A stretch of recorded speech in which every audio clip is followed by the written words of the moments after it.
Herkese merhaba arkadaşlar, kanalıma hoş geldiniz. Bugünkü videomuzda yine AliExpress'ten gelen bir paketimizi açacağız. Paket bayağı sıkıştırılmış, içinde ne varsa. Üstünde yine saçma saçma bir sürü şey yazıyor. İsterseniz bir açalım bakalım. Bir su motoru sipariş ettiydim. O olabilir belki, şu büyük parça, burada sert bir parça var. Olsa da değilse de artık bakacağız.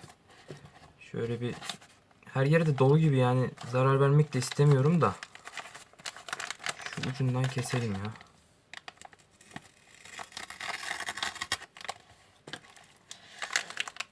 Oo. Paketin birazını kestik gibi ama boş olduğu için sorun yok. Arkadaşlar 2, 3, 4 tane paket var içinde. İçi her zamanki gibi boş, atıyoruz. Bu arada beklediğim şey gelmedi. Su motoru beklemiştim ben. Büyük olduğu için gelmedi. Arkadaşlar bunları bir paketlerinden çıkaralım, teker teker bakalım. Bunu da şuradan keselim.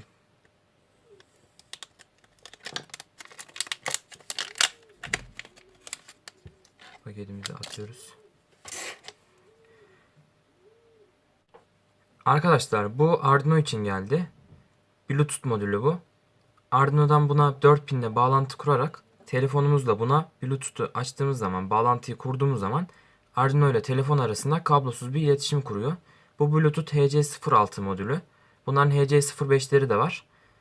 Ortalama fiyat olarak da 10 lira, 11 lira civarı bir şey. HC05 ile 06 aynı fiyatlarda neredeyse zaten. Gördüğünüz gibi buralarda pinlerin adlarını falan yazmış.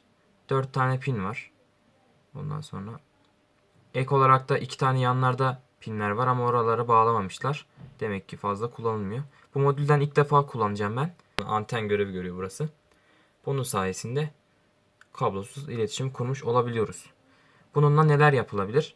Yaptığınız kablosuz kumandalı araba gibi arabalarda kablosuz iletişim kurup onları hareket ettirebilirsiniz. İstediğiniz gibi her şeyi kontrol edebiliyorsunuz bununla. Birden çok özelliği var. Yani bir tane tuşla kontrol edilmiyor. Bir sürü tuşla kontrol edebiliyorsunuz. Telefonlarda da zaten bunlara ait uygulamalar oluyor genelde. Onlardan da biz kullanacağız. Bu gördüğünüz gibi bu şekilde. Birinci paketimizi böylelikle açmış olduk. İkinci paketimizde çok küçük bir malzeme var.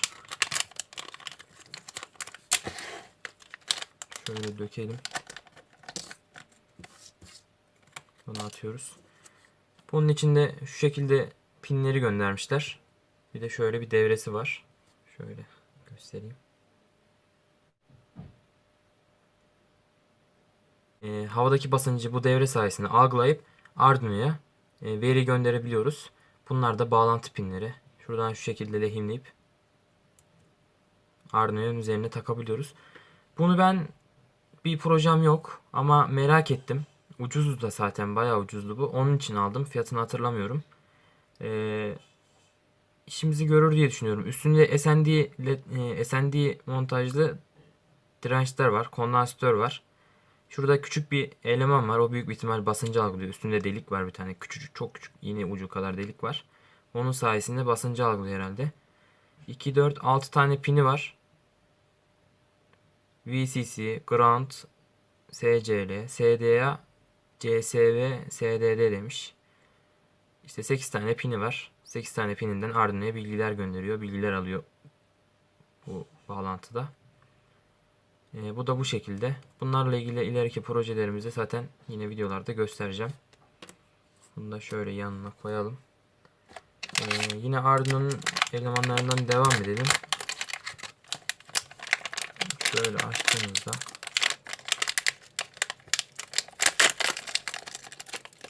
paketimizi yine atıyoruz.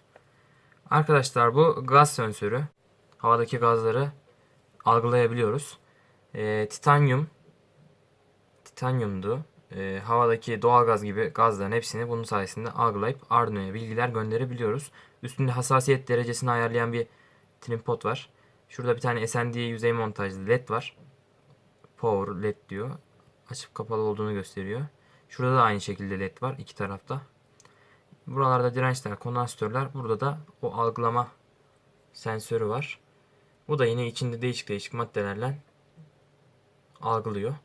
Burada gördüğünüz gibi 4 tane pin var. Şurada küçük bir entegresi var. Onu ayarlayıp algıladı. Ondan sonra bu şekilde.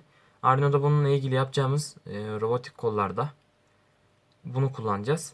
Bir tane projem var. Projemde bu lazımdı. Bilirsiniz elektronikçiler lehim konusunda çok hassas oluyor. Lehim yaparken sağlığımızı bozabiliyoruz. Koku yüzünden. O lehimden çıkan gazlar sayesinde insanın sağlığı bozulabiliyor. Gözler kızarıyor. Ondan sonra geniz yanıyor. Onunla engellemek için bununla gazı algılayan bir devre yapacağız. Bunu da yapacağımız robotik bir çalışmaya ekleyeceğiz. Bu da bu şekilde olmuş olacak. Geldik bir step motor sürücümüze. Bu da bu şekilde geldi. Paketini atıyoruz. Arkadaşlar önceki videomda L293 Shield devresini incelemiştik. Bu motor sürücüsü en fazla 1,5 ampere kadar destekliyordu. Ama bunun sayesinde 2 amper, 2,5 amperi bulabiliyoruz. Ki tam da bilgim yok, daha da fazla olabilir. Belki diğeri daha da düşüktür. Ama bunun çok iyi olduğunu biliyorum bu konuda. Onun biraz daha çok özelliği vardı. Bunun hepsi tek satıra düşüyor. Onlarınki çift çift özelliği vardı. Bunun tek tek. Ama bunu kullanmak isteyeceğim. Yapacağım devrelerde bazen zorlamak gerekecek. Devrelerin motorları zorlayabilir. Onun için bunu kullandım. Bunun üstündeki de L98N tarafından motorlar kontrol edilebiliyor. Yanlış hatırlamıyorsam bir tane step motor, iki tane de DC sürebiliyordu. Tam hatırlamıyorum. Şurada out 1, out 2, out 3, out 4 diye 4 tane çıkış sunmuş. Büyük bir ihtimal ikisi DC. Motor içindir. Burada da artı 12, artı 5 volt ve GND pinleri var. Şuradaki klameste, PCB klameste. Şurada da Arduino hakkında bilgiler almak istersek Arduino ile iletişimimizi sağlayabiliyoruz. Bu da bu şekilde arkadaşlar. Şöyle baktığımızda hepsi beklediğim gibi. Hiçbir eksik yok. Her şey tamam. Eğer devrelerde de kendisinde de bir sorun yoksa sorunsuz bir şekilde çalışacağına adım gibi eminim. Bluetooth modülü güzel. Basınç sensörü beklediğim gibi. Bu gaz sensörü beklediğim gibi. L298N motor sürücü beklediğim gibi. Arkadaşlar bu şekilde bunları da incelemiş olduk. Hiçbirinde bir sorun yok. Görünüşünde bir sıkıntı yok. Eksik falan bir şey yok. Zarar gören bir şey yok. Tabii kullandıktan sonra anlayacağım neler olduğunu. Belki devrelerde çalışmayan bir şey olabilir. Ama şimdilik bir sorun yok. Umarım videomu beğenmişsinizdir. Eğer videomu beğendiyseniz beğenmeyi, beğenmediyseniz de beğenmemeyi, kanalıma abone olmayı, yorumlar kısmından da istediğiniz her şeyi sorabilirsiniz. Eğer hatalarım varsa onları da söylemeyi unutmayın. Kendinize iyi bakın. Bir dahaki videoda görüşmek üzere.